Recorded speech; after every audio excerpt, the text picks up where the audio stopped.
बिस्मिल्लाहिर्रहमानिर्रहीम। अस्सलाम वालेकुम व्यूअर्स, कैसे हैं आप सब लोग। उम्मीद है कि आप सब बिल्कुल खैरियत से होंगे। आज मैं आपके साथ शेयर करूंगी गुड़ वाले चावल बनाने की रेसिपी। तो चलिए फिर इसको बनाना स्टार्ट करते हैं। यहाँ पे मैंने आधा किलो सेला चावल ले लिए थे और इनको मैंने 3 घंटे पहले से भिगो दिया था। आप चाहे तो बासमती चावल भी इस्तेमाल कर सकते हैं, मगर मुझे ज़र्दा और गुड़ वाले चावल इन चावलों के साथ ही अच्छे लगते हैं। इनका अब हम पानी निकाल देंगे और यहाँ पे मैंने पानी को बॉयल होने के लिए रखा हुआ था। अब हम चावलों को इसके अंदर ऐड कर देंगे और थोड़ा सा इनको मिक्स कर देंगे। बॉयल में से सारे चावल हम अच्छी तरह से निकाल लेंगे और उसके बाद हल्का सा इनको हम मिक्स कर देंगे और इनको हम कंप्लीट बॉयल होने तक कुक कर लेंगे।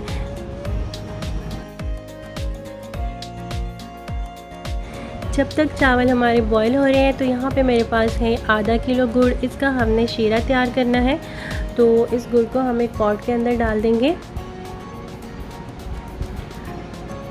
इस पॉट के अंदर हम इस गुड़ को ऐड कर देंगे और फिर हम इसके अंदर डालेंगे पानी।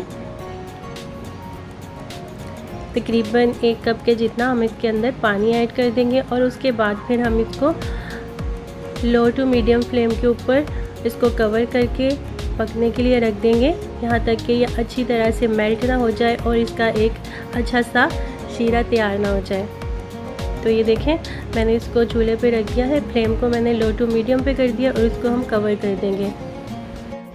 तो ये देखें, यहाँ पे चावल हमारे जो हैं वो अच्छी तरह से बॉयल हो चुके हैं। ये सेला चावल है इसलिए मैंने इनको कंप्लीट कुक किया है। अगर आप बासमती चावल इस्तेमाल करते हैं तो उनमें आप 1-2 कनी रख सकते हैं, मगर मैंने इनको अच्छी तरह से पूरा बॉयल किया है। तो अब हम इनका पानी निकाल देंगे। दूसरी तरफ हमने जो गुड़ को मेल्ट होने के लिए रखा था वो अच्छी तरह से ये देखें मेल्ट हो चुका है गुड़ और बहुत ही अच्छा सा इसका शीरा जो है वो बन चुका है। तो अब हम फ्लेम को ऑफ कर देंगे और पॉट को हम चूल्हे से नीचे उतार लेंगे। अब हम सेम पॉट के अंदर जिसके अंदर हमने चावल बॉईल किए थे 1/2 कप के जितना देसी घी या फिर ऑयल ऐड कर देंगे और इसको थोड़ा सा हम गर्म होने देंगे और उसके बाद हम इसके अंदर शामिल कर देंगे 1 बादियान का फूल और ये 4 से 5 लौंग इसके अंदर डाल देंगे। इनको हम थोड़ा सा फ्राई करेंगे और उसके बाद हम इसके अंदर ऐड कर देंगे 1.5 टीस्पून सौंफ और 4 से 5 सब्ज़ इलायचियाँ भी हम इसके अंदर डाल देंगे। सौंफ आप कम या ज़्यादा भी कर सकते हैं। मुझे थोड़ा सा इसके अंदर सौंफ का जो फ्लेवर होता है ज़्यादा अच्छा लगता है, तो इसलिए मैं ज़्यादा डालती हूँ। और अब हम इसके अंदर ऐड कर देंगे बारीक कटा हुआ नारियल और इसके साथ ही हम इसमें डाल देंगे किशमिश मेवे। ये मैंने भिगो के रखे हुए थे, वो मैंने इसके अंदर ऐड कर दिए हैं।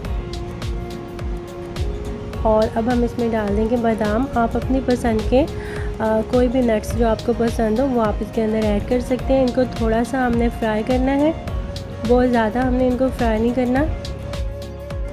और अब हम इसके अंदर ऐड कर देंगे शीरा, जो कि हमने गुड़ का शीरा तैयार करके रखा था वो हम इसके अंदर ऐड कर देंगे। तो ये देखिए, शीरा डालते ही इसके अंदर जो हमने किशमिश डाले थे वो कितनी अच्छी तरह से फूल चुके हैं। बस थोड़ा सा इसको हमने कुक करना है और उसके बाद हमने इसके अंदर ऐड कर देने हैं चावल, जो कि हमने बॉईल करके रखे थे।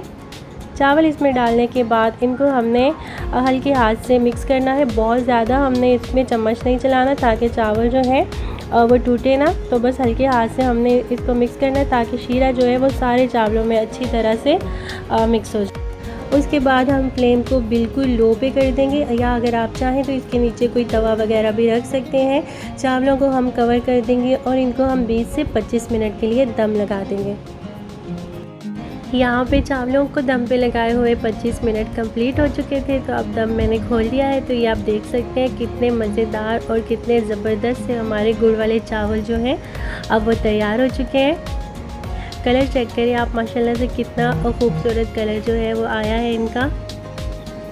तो ये तो थी मेरी आज की रेसिपी। अगर आपको अच्छी लगी हो तो इसको लाइक ज़रूर कर दीजिएगा और अगर आप मेरे चैनल पर नए हैं तो मेरे चैनल को सब्सक्राइब करना मत भूलिएगा। अपना ढेर सारा ख्याल रखिएगा और मुझे दुआओं में याद रखिएगा। अल्लाह हाफिज़।